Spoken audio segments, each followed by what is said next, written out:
Ladies and gentlemen, Steve Dotto.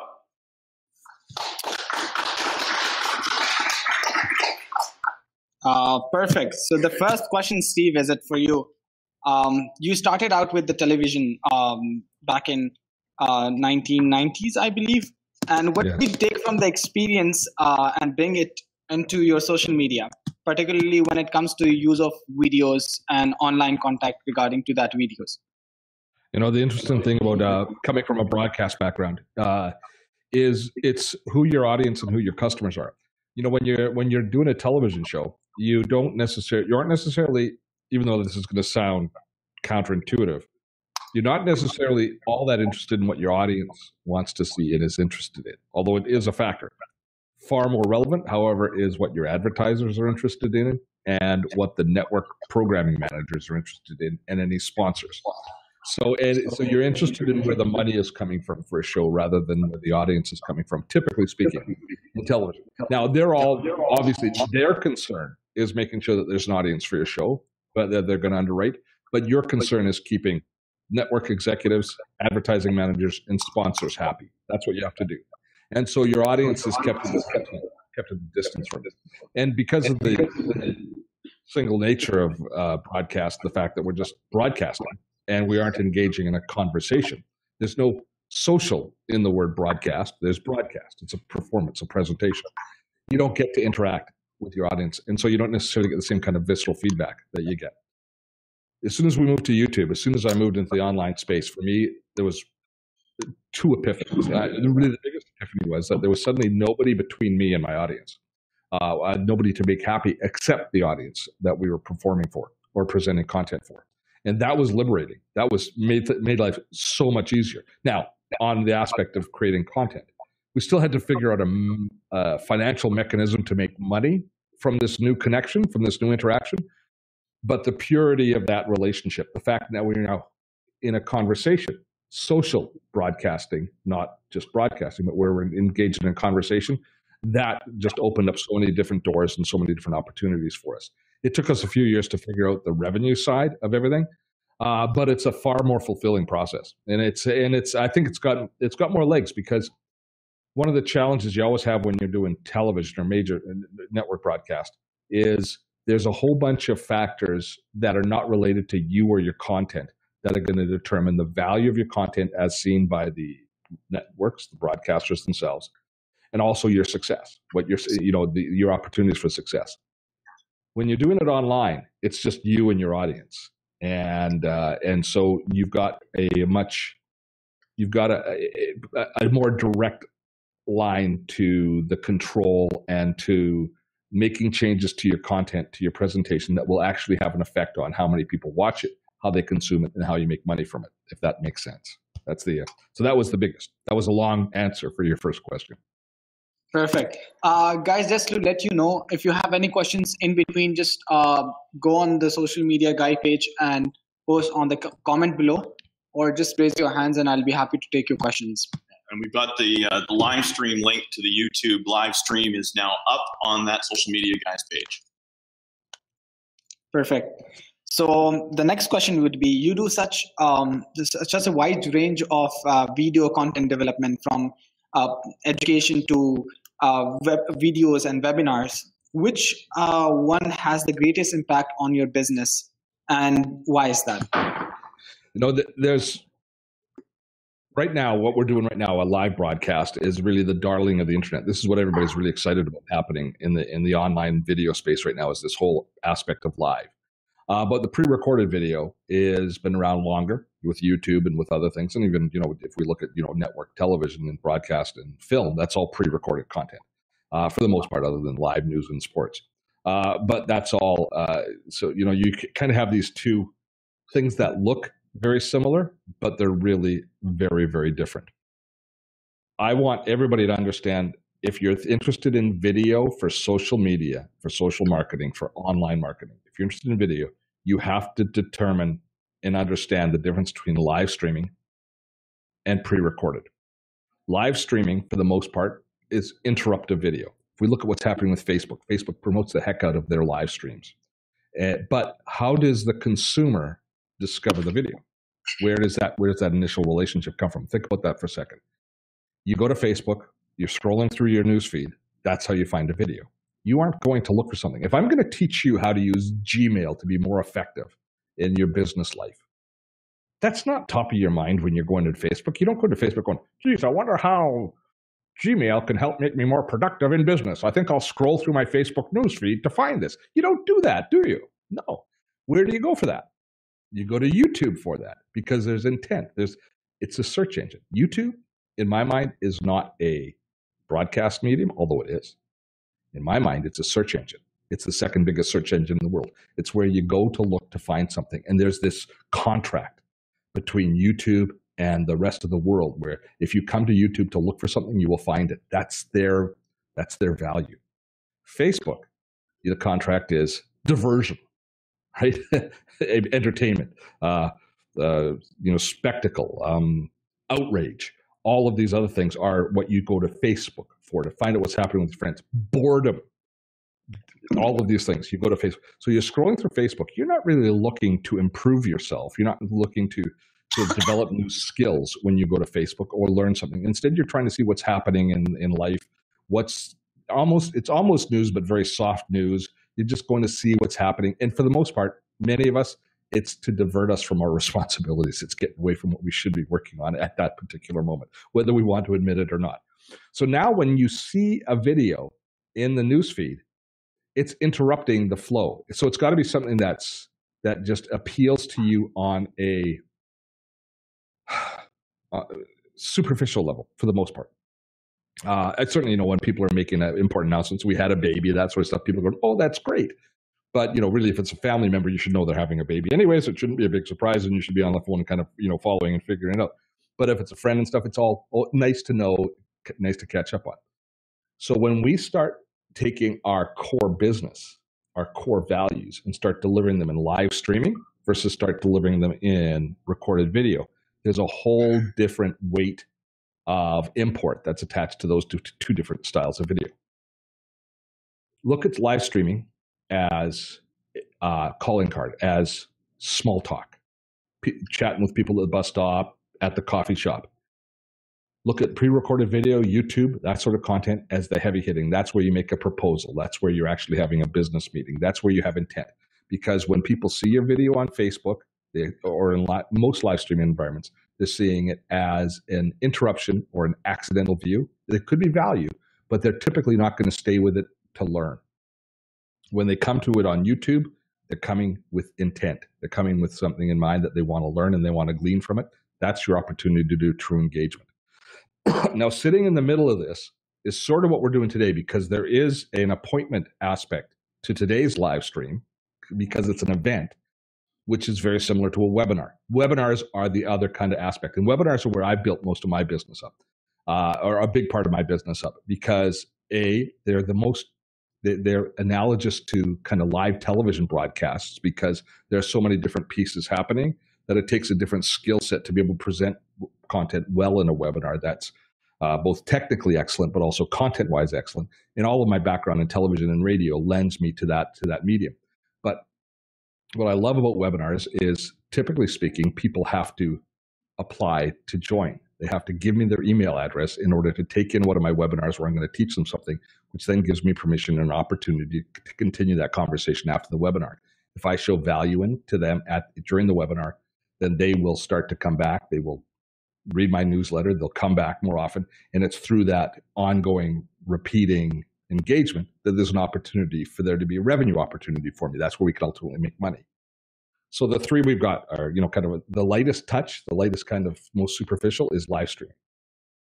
You got to be there, but you really can't expect to close the deal there. Webinars, which are kind of in between live streaming and pre-recorded, because it's destination. People are planning to come, and they do come, and then they learn from it. They gain value from it. And then finally, the persistent value of YouTube, which creates ranking in search. It's a discovery engine where people find you that don't know you, that learn that you're an expert in an area, and then they start to come back and build a relationship with you. Each one is important. Each one has tremendous value, but you have to understand where each one plays in the space.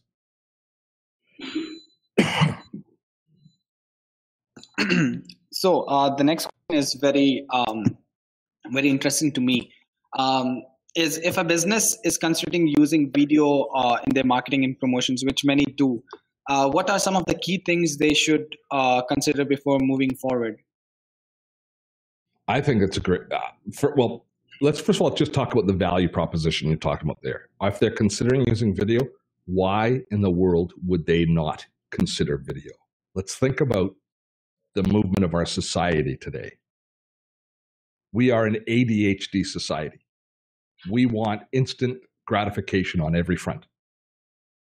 If you're writing content, if you're writing copy, if you're writing blog posts, there could be value there. And a lot of people like still reading, but most of us don't. Most of us would prefer to consume our content through audio or through video, especially through video.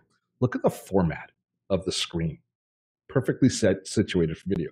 Most of our lives now are led through mobile devices. These suck for reading. They're wonderful for watching video, if you think about that aspect. So video just presents value in so many different ways. So businesses thinking about delivering their content in video have to consider, first of all, that there's probably more intrinsic value in video than they realize. Certainly, I think more long-term value than you're going to realize out of the kind of the traditional written word.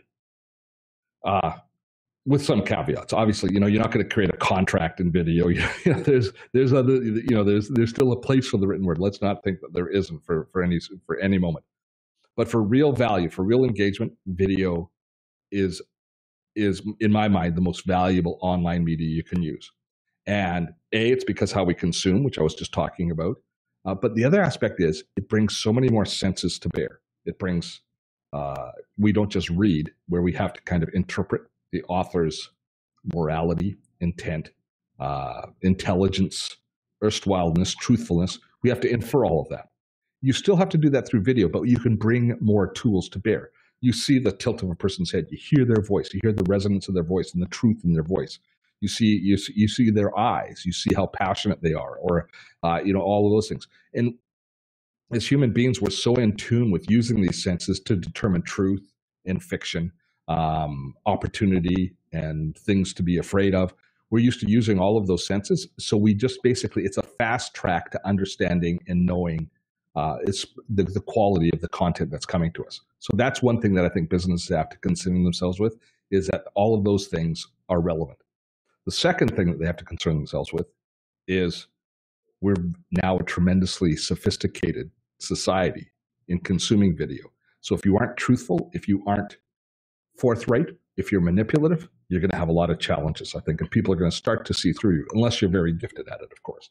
But there, you've got that aspect, and you shouldn't be caught up in quality of production over quality of content.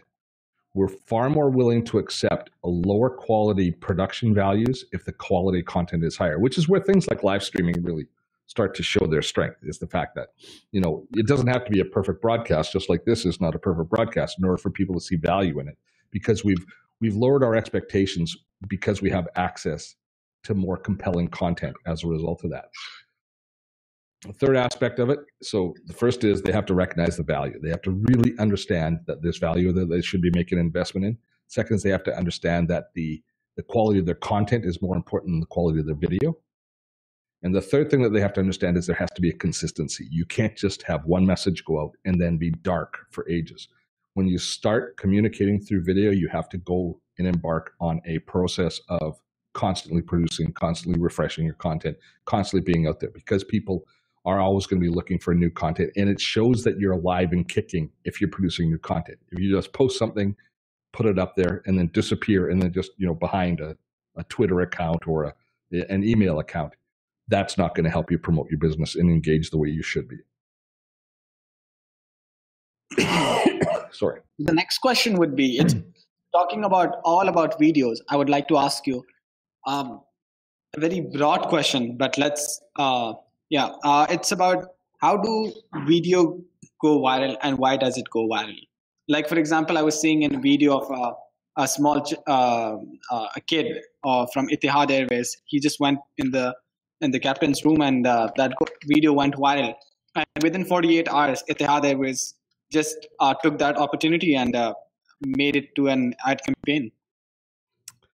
I think that I've got colleagues in the YouTube space that do just that, is they take videos and they make viral videos successful through science and planning and marketing and strategic seeding and those sorts of things. And they're very successful with them. But they know what so they spend a lot.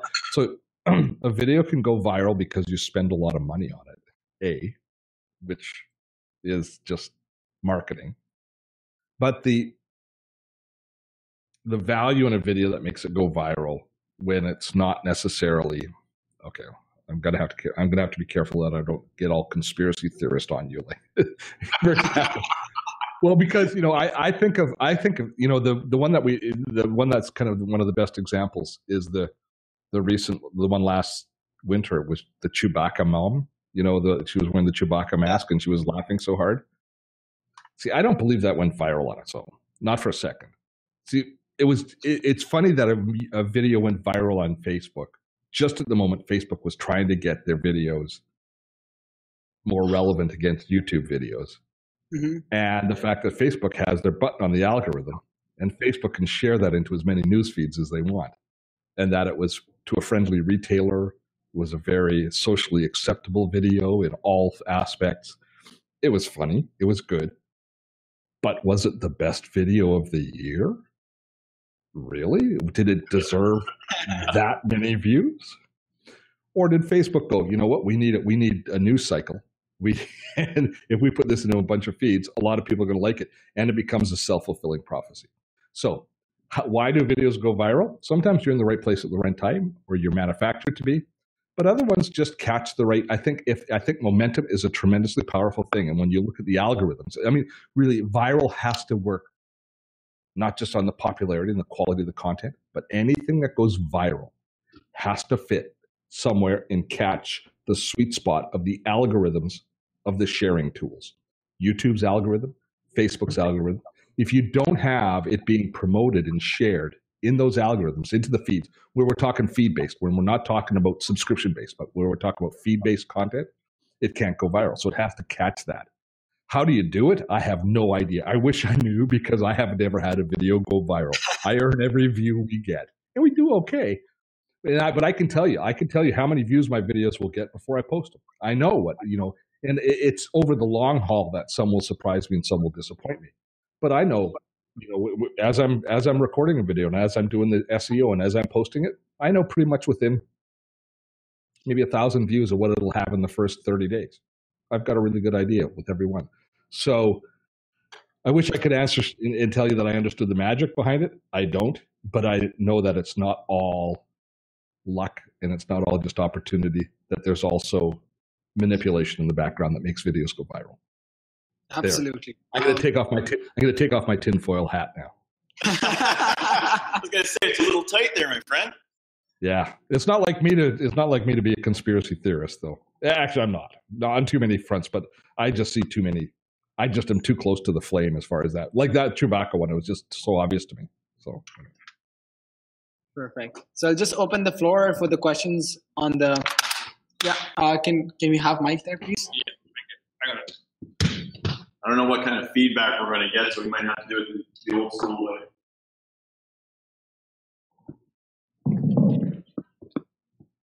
I would like to know if video messaging or the things that you're trying to convey through videos are increasing the effectiveness of the message or reducing the message, effectiveness of the message to other forms. Like, say, for example, we use different media streams, right? So is video just enhancing it or reducing the effectiveness of other forms of messages? Okay, there was too much echo, so I couldn't hear, so I need to repeat it to me. Yeah, I had a feeling. Why don't you come down here? We're gonna put you on a spot. You're gonna sit there. You're gonna talk to Steve Dotto in person. Yes. I remember one of the things that said, best way to create a relationship is face to face. That's exactly. Now you have to say hi to Steve. You have to introduce yourself. Yeah. Hey, Steve. Well, I don't want to talk to this guy. Who is he? Get out. So I'm a project from TRU. I'm doing my MBA first semester. So my question would be, say for example, always a face-to-face interaction like this or any sort of video message is actually more effective than other forms, right? So is it just that the effectiveness increases or the effectiveness of other forms of messages reduces? Or like what I'm trying to ask is it harmful in a way? I think if you rely on video exclusively and you don't be real at any point with your community or your audience, it's going to be self-defeating. The bottom line is, one of the things that you learn about when you start doing a lot of stuff online is that your audience is almost unlimited for anything that you're doing. And so you have to determine, what level of relationship you need to have or want to have to turn people into customers, to make them your customers. And so then you have to engage at that level. There are certainly people that are very, YouTube content creators that are celebrities with millions and millions of followers that don't have personal interaction. But there's far more people that do very good livings using video as a communication medium that still take the time to engage and have conversations with their community. Now, it goes beyond that, though, because how you determine how you're actually going to have the dialogue and the conversation is one thing. But video is so accessible today that you can use video asynchronously for communication as well. There's a tool. What's the tool that I use? It's called View Edit, VUEDIT. View Edit is a browser plugin that allows you to capture an instant screencast, video and audio, that composes in an email. So rather than sending somebody an email, you can send them a quick video. And I use that occasionally. I use it all the time with my team when I'm saying, hey, I like this, but I want to change this. So rather than doing a markup and typing things up, I actually show them on the screen what I want to do, and I send them the video. So to hear video, even though it's asynchronous, they're not having a conversation with me, but they're just seeing the video played back. That's tremendous. And when you do that with a customer or a prospect, and they realize that you've taken the time to record a video message and sent it to them that explains your position or explains the opportunity so much better than you could do writing, that's just smart use. That's just smart use of the technology. So you don't use it as a barrier to avoid conversation, but you use it as a communication enhancement tool. I think you're always going to be golden. The bottom line is, we still build our business on relationships. The reason I'm here is a relationship I have with Sean, right, for years. If Sean was just somebody who watched my videos and never had conversations with me in the past, he wouldn't have got me to engage here this afternoon. But because we have dialogue on, and it'll grow to multiple levels depending on your relationship with the individuals. You still need that for business. So as you go forward, your the network is the most important thing. People think the internet is the network. No, your network of your colleagues, your friends. That's the one that will make a difference. And it makes every single person that's on this forum today is going to tell you the exact same thing. Thank you. Perfect. Thanks a lot. My pleasure. Good luck. Thank you. Okay, so we have another question from the audience, from actually one of the professors at the school. Sheena has asked, while I understand the quality of content is important than the quality of video, what do you need to start videos, and what do you need as you grow? Cameras, software, lighting, etc. I know that you have been helping me with that as I grow my video space, but what does the real rookie need to know and use when they first start out? I think, in my mind, there's a matrix, kind of a hierarchy that you need.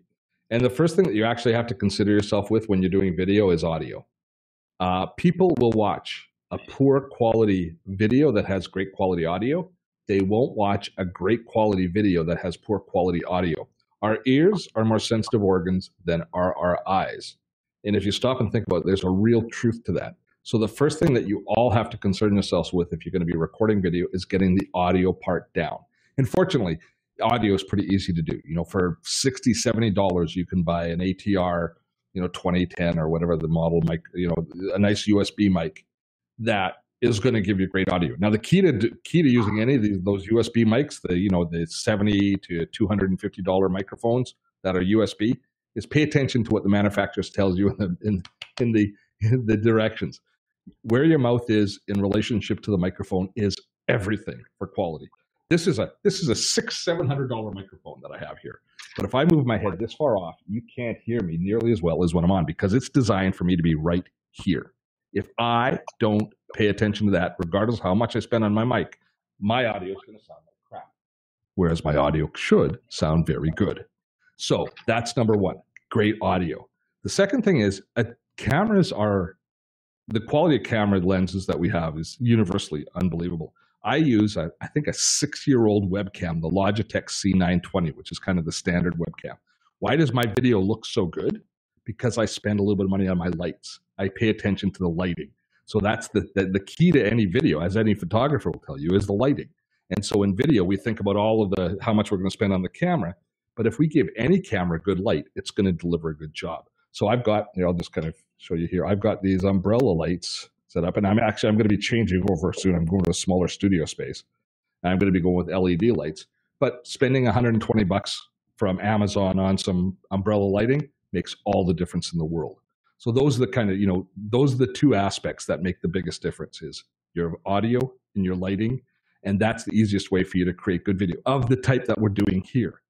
If you're doing other types of video where you're out in the field and you're shooting with your iPhone and all sorts of stuff, there's lots of opportunities there to do good quality, but the same tenets always come in.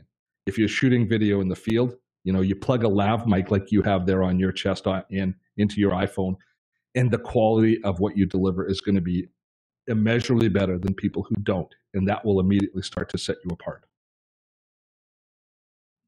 Do you have a next question? Yeah, the audience here right now is actually part of the product development class in marketing. So another question from their fearless leader. If you were launching a new product, how or could you use video to test market or launch, and what steps would you do?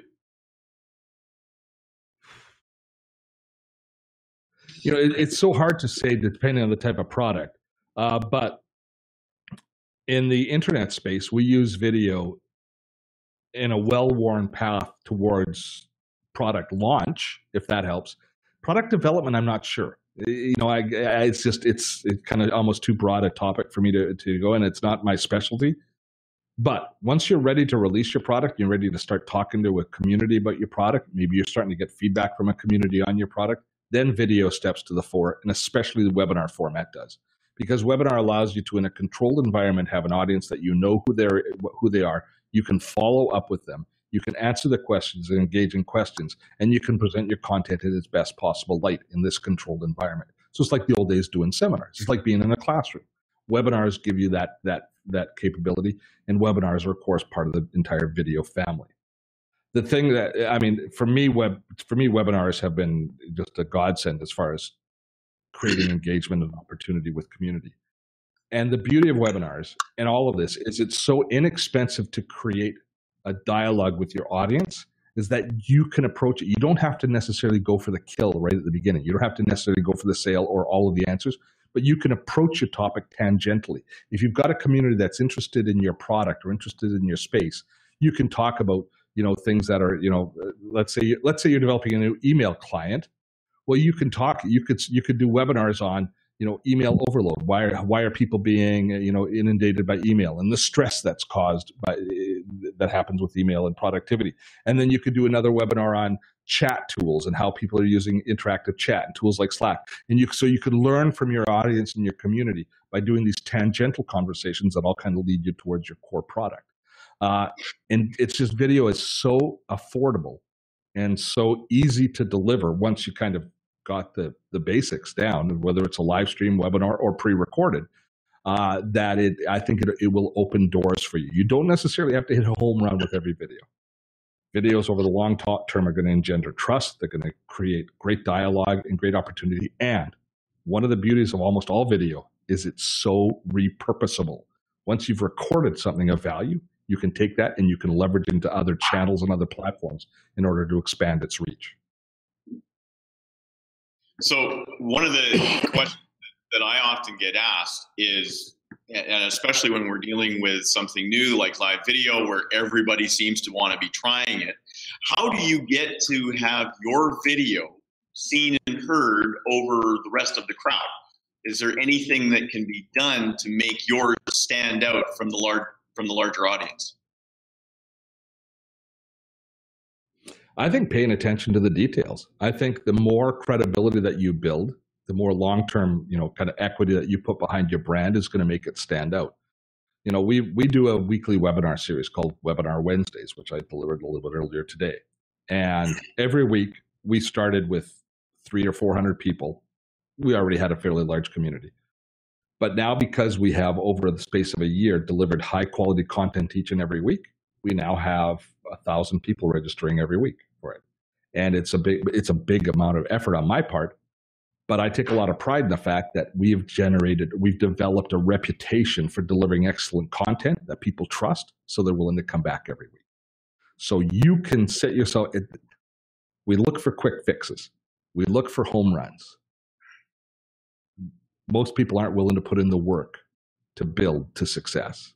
If you're willing to put in the work to build to success, and you've always got an eye on the quality of your brand, your integrity, and paying attention to what your audience is interested in and is relevant and valuable to them, you will have success.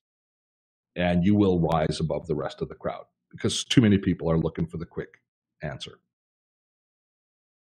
So a question from our online audience. Can you suggest specific tactics or techniques that drive web traffic to your sites and your video?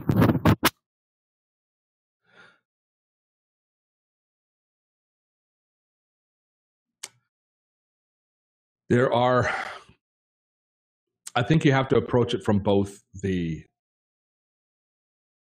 tried and true SEO perspective, where you're relying on the search algorithms to bring cold traffic to your site.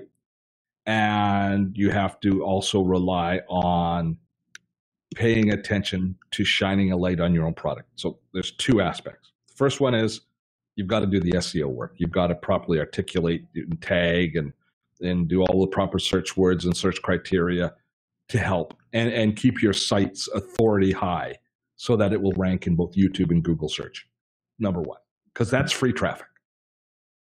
The second thing is, especially with video, a lot of people think that they put in a lot of work to create a good video. And it is a lot of work. Sometimes they're overcoming personal fears and insecurities.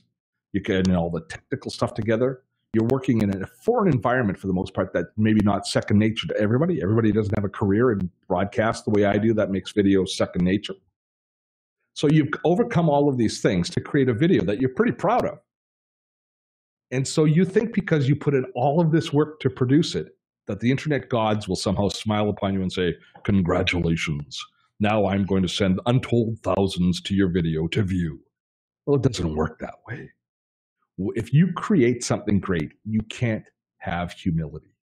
You have to go out there and you have to tell the world, this is great, watch this. You have to shamelessly promote it into as many places. And I'm not saying spamming people. You don't necessarily just go into chat boards and say, watch my video. But you have to create an aura around you that makes people want to watch your videos by going. And if you are going in somebody else's live stream and you're asking intelligent questions and you're adding value to the conversation, people will say, hey, wait a minute, Dotto knows his stuff about productivity. And so when they see your video later on, you've got credibility, they start to watch it. You've got to shine a light on your own work yourself. So the way we do that with our videos is we create a video. As soon as we've created a video that we post to YouTube, which we pay attention to all of the SEO, the search engine optimization on it, we immediately take that video and we cross-post it to our blog. We create a blog post that we then share to our community. And then now it's being shared in Google and it's being published there. And then we take that blog post and we put social media behind it. We tweet it out. We put it on Facebook. We put it on Instagram. We put it into all of the channels where people are following us. Now, that's not the only content that we put into those channels. We make sure we put other valuable content in those channels so people recognize that we're, bringing value and we're not just doing self-promotion. But when it's time to promote our stuff, we promote it, and we don't kind of hide and hope that somebody else is going to tell everybody how great we are. No, we'll tell you. I'll let you know. I got a great video. You got to watch it. And people respect that, but you got to do it yourself. Perfect. Any other questions from the floor regarding videos? The one that I have to agree with. Confidence on video. The person who is not comfortable in the video space. I have a face for radio, which is why I look like Inayat on the screen. how does a person overcome that fear or that uncomfortableness of being in an online space? I'll tell you, it's so simple.